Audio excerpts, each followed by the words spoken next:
Hey y'all, this is Devin, the Romantic Traveler, and I'm trying something new this week. Basically, what I'm looking to do is, oh, and by the way, welcome. I don't know if you're online or not because I can't figure out this technology to save my life. The fact that it says live in that corner is actually abundantly exciting for me. So I'm assuming something is happening, and I'm kind of flying solo on this. Normally, I have Zach with me, but I don't have him today, kind of making sure that everything runs smoothly. That said, welcome to the Romantic Traveler. This is supposed to be like a live streaming thing where there hopefully will be people online, and if not, that's cool too. But ultimately, the goal of all of this is I'm looking to kind of create a community of people who are looking to celebrate love, to put love, to be consciously loving to their partners and maintain wonderful relationships throughout their life. I know that sounds like a tall order, especially if you've had some failures, but we're going to give it a go anyway.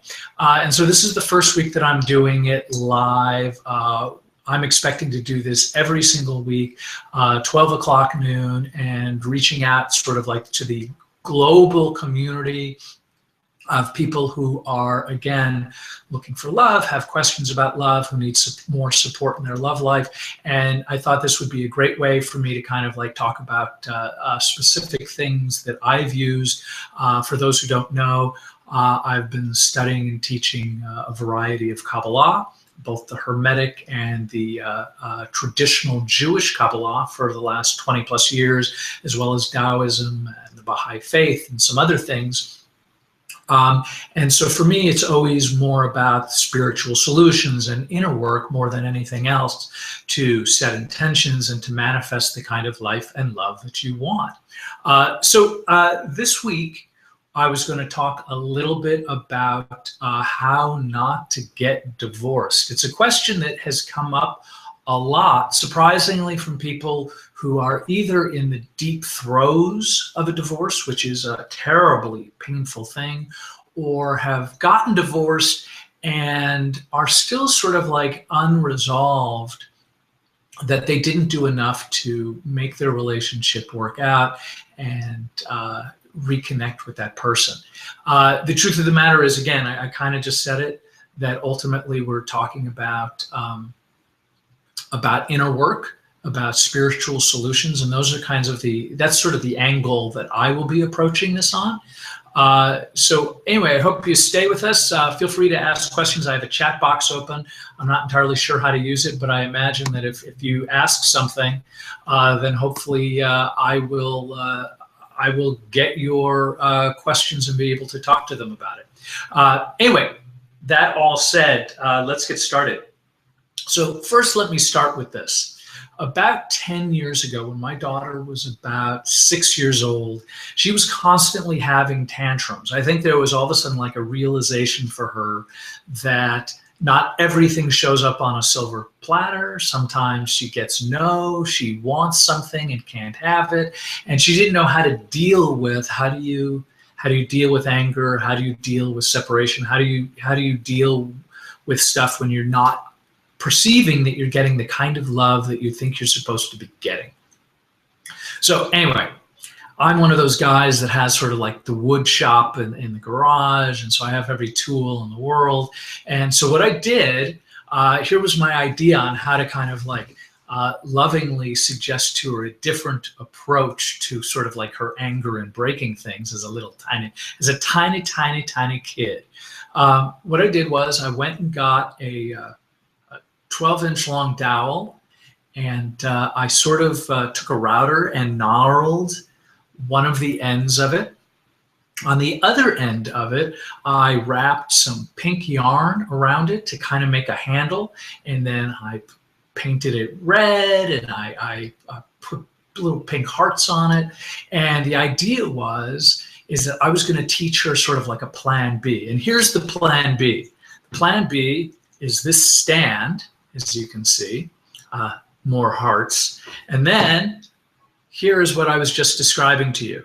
This is A wand of love. Now, I get that there's, perhaps is a less sexual connotation.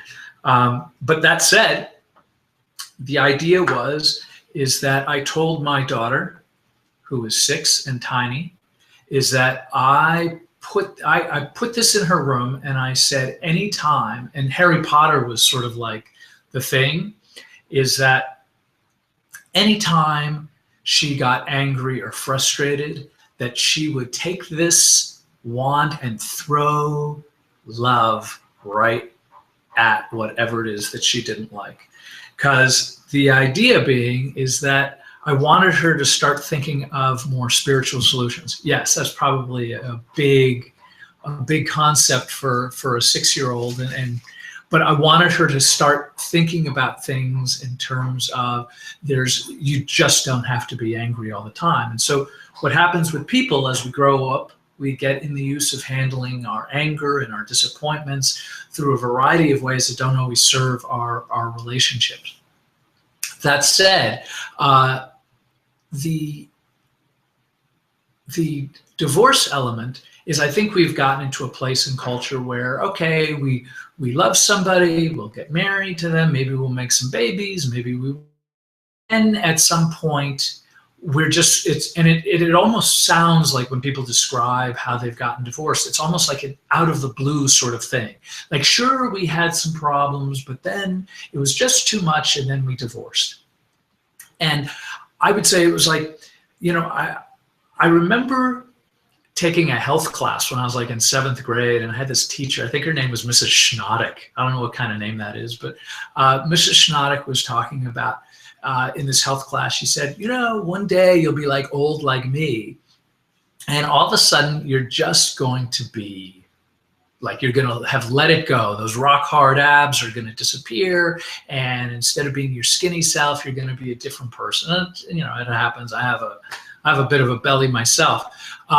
And of course, so she was right to some degree. But one of the things that she said was, she goes, if you do a tiny bit of work every single day over a long time, you can actually measure those results as staying the same as you would want them to. So I always took that information as all I have to do is a little bit of work to maintain what it is that I want on a daily basis. However, people don't always do that. Like, I personally have had a divorce, and it was painful and traumatic. And my ex-wife is actually a lovely person. I just spoke to her recently. She's with a great guy. I hope they have much happiness. But the process of going through that divorce was incredibly painful and incredibly uncomfortable, and I certainly wouldn't wish it on anybody. So if you're in a place where either you are dating somebody and thinking about it, or if you are you're married but it's not quite right, why don't we just have this very brief conversation and see how it goes. So for starters, if you're not at all, consider this. Before you get too heavily involved and wrapped up in the ideas of romance and love, which is something that's sort of like this beautiful fantasy in our heads, consider that you start dating with the mindset that you're looking for a lifetime partner. And that lifetime partner can be cute and have tight buns and all that other wonderful stuff, but also should have the kinds of qualities that you're going to want to have for the long term, that you're going to want to find happiness and joy out of for a long term. So that means you need to kind of know yourself and get a sense. In other words, if you marry a basketball player who for 9 months out of the year is traveling from town to town to town, and that's not okay with you, don't marry that person.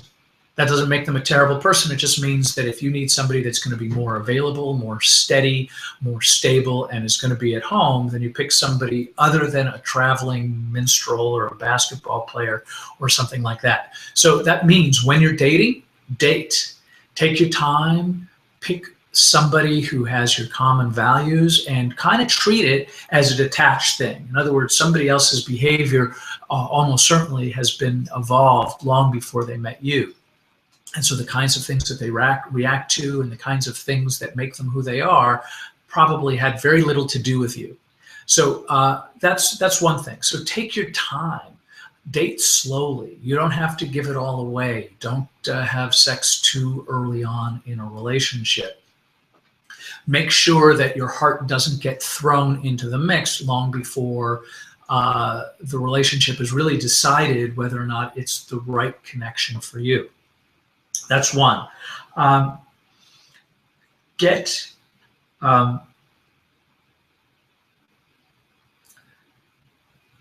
Sorry, I'm having a total brain freeze. And then, so throw love at it.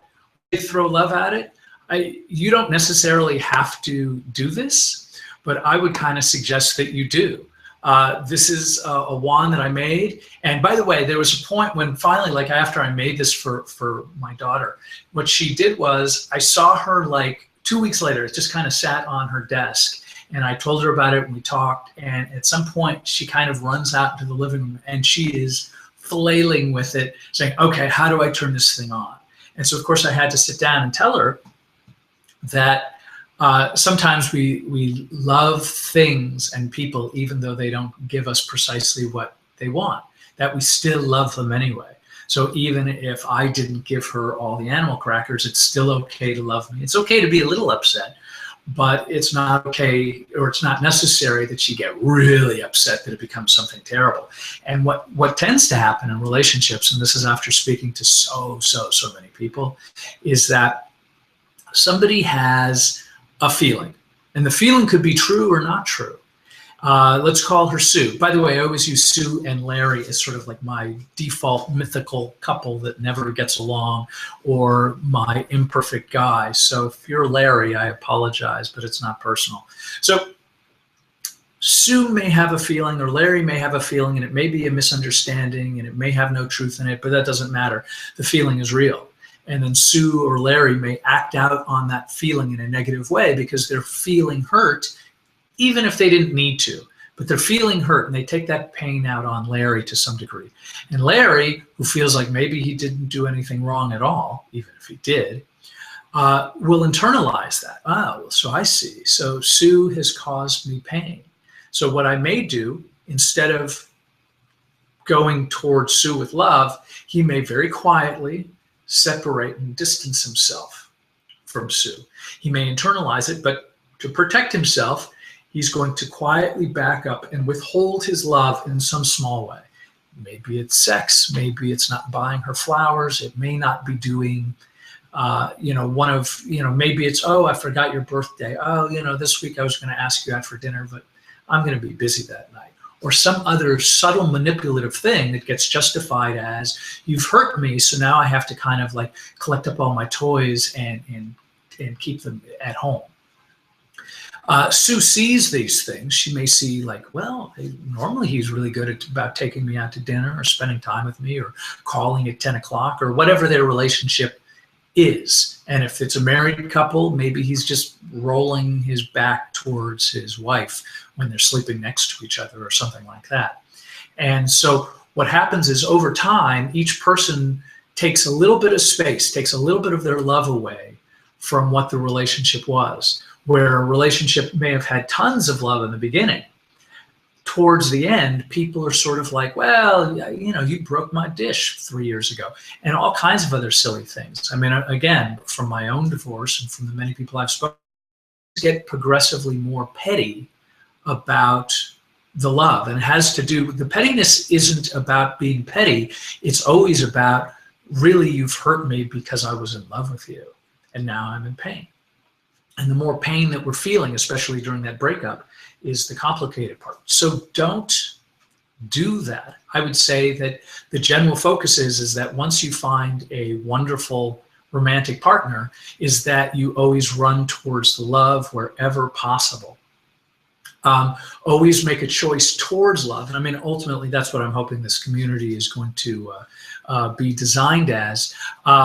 But we're going to focus on the conscious love. So that means we're going to throw love at stuff when we're feeling pain or confused. Because one thing that we know, the reason why we behave this way is that most people have a fear They have a fear that if I keep loving you, even though you're hurting me, that I'm going to get destroyed at the end of it. So I'm going to kind of back off first.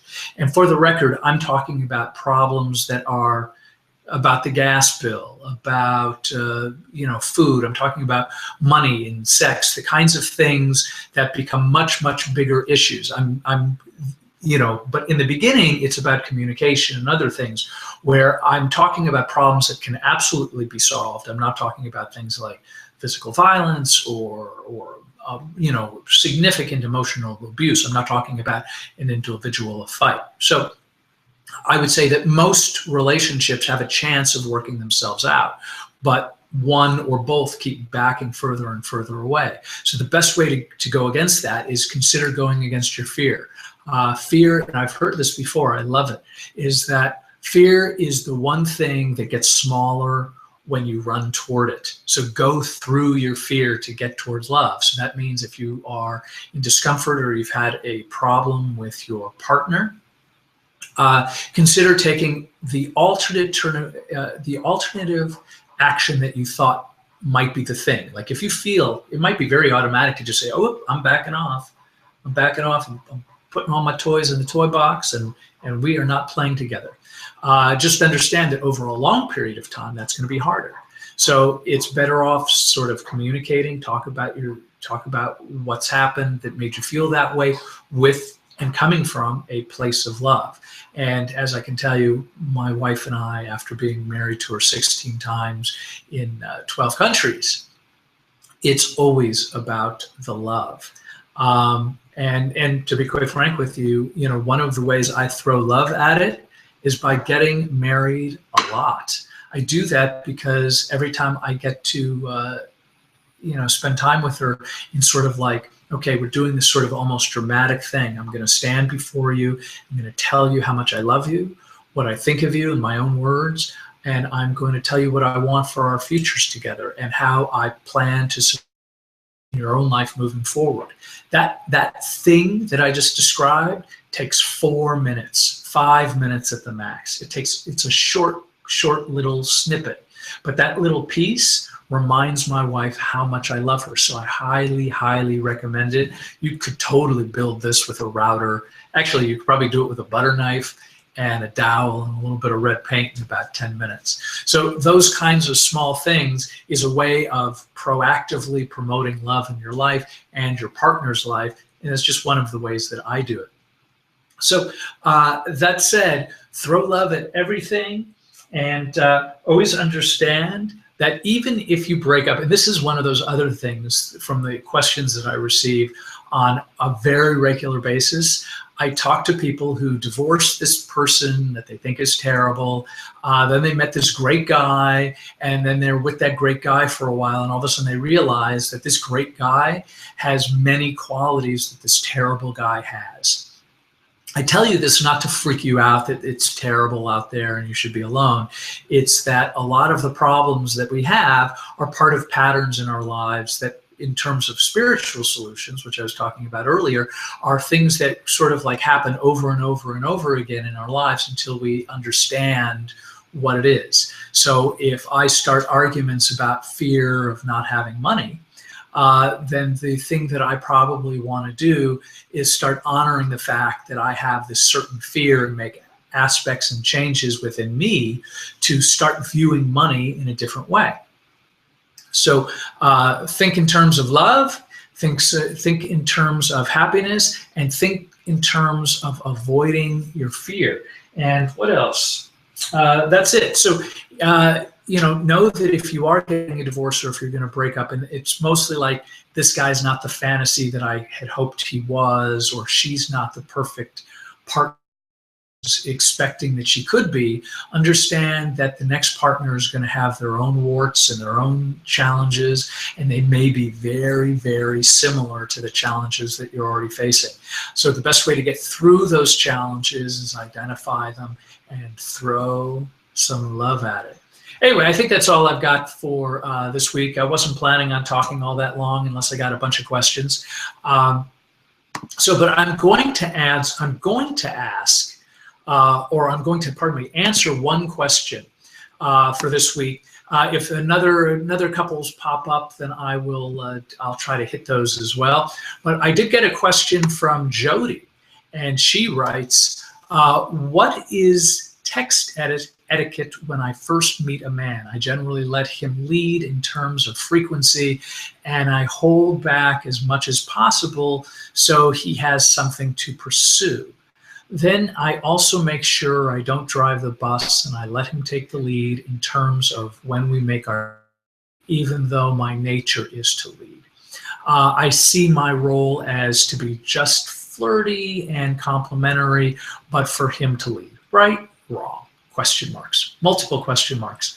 I would say that there really isn't a right or wrong thing right here. I think it's totally acceptable to allow the man to take the lead if that's something that you're comfortable with. But you also have to understand that there's going to be plenty of men out there who are going to be cautious about taking the lead, whether it be text or anything else. We're kind of in an unusual place, like right now. And that right now place is that, sometimes if we open a door for a woman and we don't know that woman well, you might get your head bitten off because she can open her own door and she can make her own money and she can do her own things. So I think if you are going to let him take the lead, then I think there is a part where you should A, be consistent with that, and B, be conscious and communicative when when you feel you should take the lead. In other words, ultimately, any relationship is about the dance. On a separate note, texting is terrible. It's fine to say, hey, I'm running 5 minutes late, here's my text, or here's my phone number. But as a general rule, I think that texting, you don't want to be dealing with problems or anything more complicated than that, because there's too much space for error. Emails, things where it's not face-to-face, is a breeding ground of problems that don't quite exist. Was I reading that sarcastically, or was this person being honest? Well, if I'm feeling it was sarcastic, I may behave that he was sarcastic in that communication. So I would avoid that. Be nice to yourself. Do the best you can. And I think that's all I have for today. Thanks so much for joining me. I'm going to do this again next week. If you have any questions or comments, I'm going to be putting this on devingalladay.com. And I'll look forward to doing this again with you as well. And hopefully you'll join me to develop a community of conscious loving. Anyway, hope you guys are great. Have a great week and much love to you all. Bye.